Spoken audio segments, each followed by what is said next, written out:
Good evening बच्चों, आज class 6 का मैथ है। इसमें देखना है कि जो अमानत करते हैं उसमें ये बहुत ज़रूरी है कि इस वर्ग इकाई को कैसे नापते हैं। तो सबसे पहले अलग अलग टेढ़े मेढ़े जो खेत होते हैं उसको कैसे कैसे नापते हैं।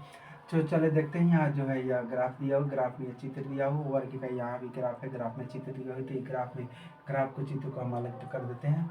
और इसमें जो है जो खंड गणकर हम पूरा करते हैं। क्या करते हैं? खंड गणकर, उसके बाद क्षेत्रफल करते हैं, निकालते हैं। तो देखो यह ग्राफ अलग अलग टेढ़ा मेढ़ा है और कैसे कैसे हम क्षेत्रफल निकालते हैं। तो सबसे पहले ए बी जे आई। तो देखो बी जे आई या त्रिभुज का क्षेत्रफल है, त्रिभुज का क्षेत्रफल है। मान लीजिए कि बराबर 1/2 आयत का ए बी जे आई का क्षेत्रफल, यानी कि इसका आधा। दूसरे भागा देंगे तो किसमें इसका आधा हो जाएगा।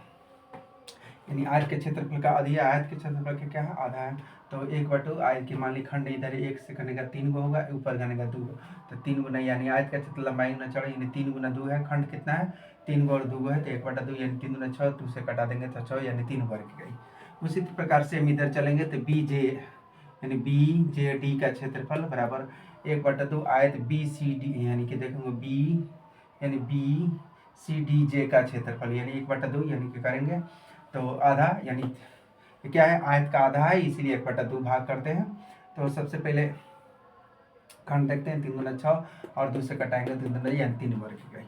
फिर चलते हैं तुमको, यानी कि आयत आई जे के एच, देखें कहाँ है? आई जे के एच का क्षेत्रफल।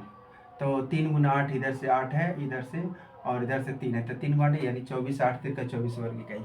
उसके बाद एच के एफ का क्षेत्रफल, यानी बराबर क्या हो जाएगा? यानी 1/2 3 है, यानी देखो 3 गुना 6, यानी आयत का क्षेत्रफल किसका? एक पूरे का, यानी तो देखो यानी इधर खंड कितना है? तो त्रिभुज का क्षेत्रफल 1/2 आधार गुना ऊंचाई होता है। तो ऊपर से कितना घनेगा? नीचे साइड में 3 हुआ है, नीचे 2 हुआ है, तो 3 गुना यानी 2 कट जाएगा तो कितना हो जाएगा? 4 3 दूनी 6, 6 कटेगा 3 वर्ग इकाई।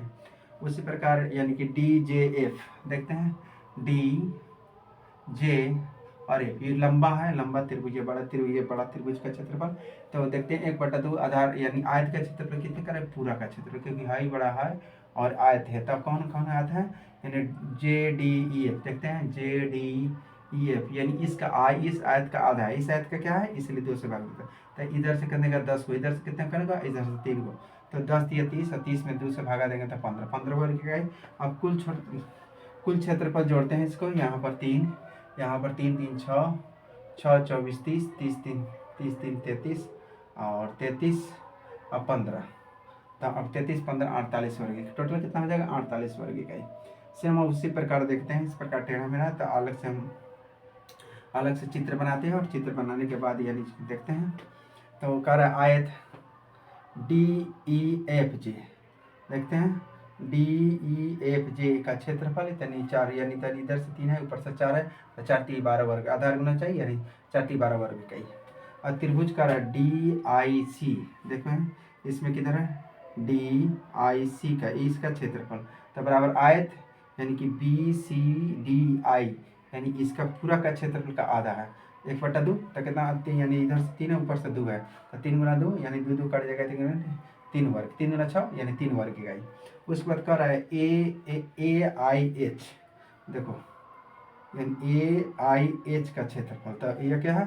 ये बराबर आयत ए बी आई एच का क्षेत्रफल, क्योंकि इससे आधा 1/2, 2 गुना 1 यानी कि इधर से 1 है और ऊपर से क्या है? 2 है, तो यानी 2 गुना 1 यानी 2 2 कट जाएगा तो 1 वर्ग इकाई। अब कुल क्षेत्रफल जोड़ेंगे, इधर कितना है? 12, फिर 3, फिर 1, तो 12 3 15 1 16, यानी 16 वर्ग। कितने हो जाएगा?